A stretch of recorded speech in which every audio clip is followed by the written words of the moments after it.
Welcome to our review on electrons and the periodic table. So, first thing we need to remember here are the key scientists involved in developing the periodic table itself. And there are three you've got to remember for your exam. So the first one is the scientist called de Bruijn. Now what he actually did was he noticed that these certain elements that had certain properties in common could be organised into little groups of three, which he called triads. So that was his first version of this periodic table. Then we had a scientist called Newlands, and what he actually did was he classified elements according to his law of octaves. So what that actually meant was that elements with similar properties appeared in the same row on his periodic table.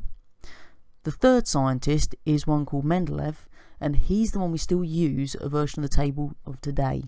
So what he actually did was he decided to arrange the elements in order of relative atomic mass, but when he looked at it he decided some of them would be better in a slightly different order, so he swapped some elements around, and then he also left gaps on his periodic table for elements that he thought were yet to be discovered.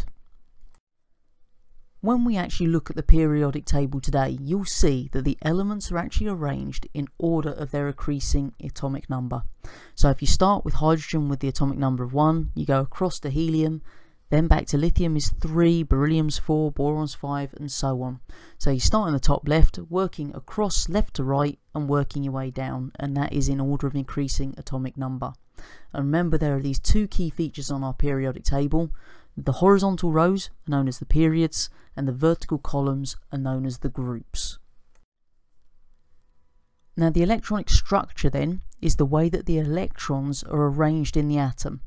So when we have a look at three of them here, we've got lithium, sodium and potassium, which are all found in group 1 of the periodic table, the alkali metals.